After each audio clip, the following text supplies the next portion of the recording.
il y a, faut rappeler quand même, il y a 1,5 milliard d'euros qui est dépensé directement pour l'hébergement d'urgence en France. C'est pas négligeable, hein, 1,5 milliard d'euros. Bon. La question qui est aussi posée à travers le film, c'est le décalage entre la situation de grande richesse de la Suisse et le fait qu'elle ne va pas ouvrir, y compris pour 20 personnes supplémentaires. Alors, la France est moins riche individuellement que la Suisse, mais c'est un pays riche aussi. Et évidemment, on se retrouve sur des questions d'hébergement qui sont beaucoup plus massives et qui posent pas mal de difficultés. Alors, il y a un gros travail quand même qui est fait, hein. Il y a plus de 100 000 places de pérennes qui sont installées. Il y a près de 20 000 places qui sont ouvertes pendant l'hiver avec une grande hétérogénéité, hein. Il y a des endroits qui fonctionnent tout à fait dignement et d'autres qui sont plus interpellants, comme on dit. Mais ce qui est à interroger aussi, c'est la manière dont on procède. En ce moment, on va mettre en place un plan de réduction des nuitées hôtelières. On parlait aussi de l'enlisement des sorties à l'intérieur des structures. Le premier problème de l'hébergement, c'est le manque de logement. C'est quand même ça avant tout, il faut le rappeler, hein. L'hébergement, c'est la dernière roue du carrosse. C'est l'hébergement, il paye le fait qu'il n'y ait pas assez de logements en France, pas assez de logements accessibles, mais aussi des politiques de gestion de la migration, qu'elles soient intra-européennes ou extra-européennes, qui laissent aussi beaucoup de personnes en grande difficulté.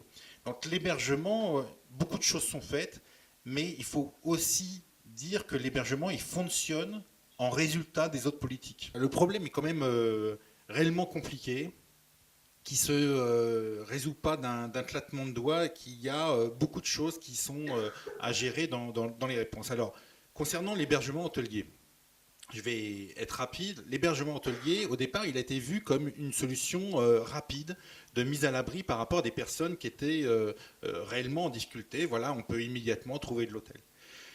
La difficulté, c'est que ça s'est emballé face à la demande et face au manque d'hébergement qui existait et au manque de logements disponibles tout de suite. Et on est arrivé à une situation où on n'est pas loin de 40 000 personnes qui sont hébergées chaque nuit à l'hôtel pour des coûts, c'est vrai, qui sont importants. Et donc, on va lancer là un plan de réduction de ces nuitées hôtelières pour essayer de transférer ces personnes dans de l'hébergement où il y aura de l'accompagnement social, où effectivement elles seront beaucoup plus suivies et accompagnées, notamment pour tout ce qui est relatif à la scolarité, à la possibilité voilà, de manger correctement et l'ensemble de ces droits-là. Simplement, ce transfert n'est pas évident parce que il faut trouver des hébergements, il faut les construire, il faut les faire, il faut qu'il y ait des embauches aussi de personnes. Il y a une réponse à ça qui est plus rapide, qui permet d'aborder la deuxième question, qui est celle de ce qu'on appelle l'intermédiation locative et qui répond à votre question, madame. Il y a des milliers, à peu près 7 à 8 000, mais en fait plus quand on compte l'ensemble des systèmes, appartements qui sont loués à des privés et qui permettent d'héberger des personnes. Ça coûte moins cher, effectivement. Et en plus, évidemment, les conditions sont bien meilleures et elles permettent justement de travailler sur, alors pas nécessairement de la réinsertion parce que c'est un mot que j'aime pas, mais en tous les cas de l'accès au logement et de l'accès à l'emploi. Ça permet aussi de répondre à des situations de personnes qui se retrouveraient en situation d'expulsion et qu'on peut héberger sans passer par la case hébergement qui est de toute façon toujours une case un peu traumatique. Concernant les centres d'hébergement tels qu'ils existent en France, je parle des hébergements pérennes, il y a des travailleurs sociaux, il y a un travail qui est fait pour que les personnes en sortent. Le sujet, il est celui-là, faire le plus possible et le plus rapidement possible sortir les personnes des centres d'hébergement. Mais les personnes qui sont dans les centres d'hébergement ne sont pas toutes dans des situations simples à appréhender. Alors, je ne reviens pas sur la question des migrants qui repose voilà, des questions purement politique, de droit, de régularisation ou de système tel qu'il existe. On l'a évoqué.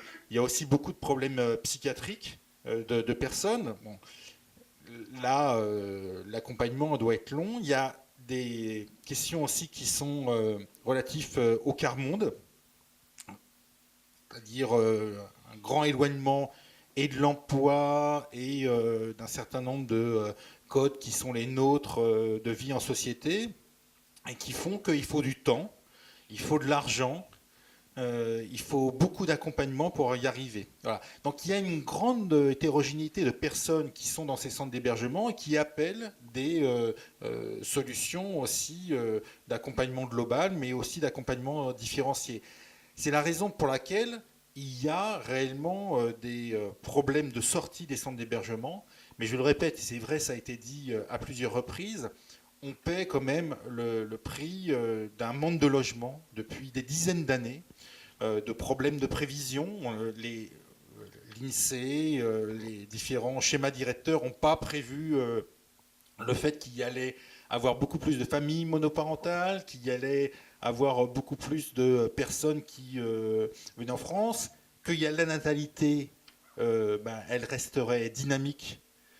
Et ils étaient plutôt sur une baisse de cette natalité. Total, il y a un manque de logement structurel en France qui est particulièrement important et qui embolise l'ensemble de la chaîne, et donc y compris l'hébergement.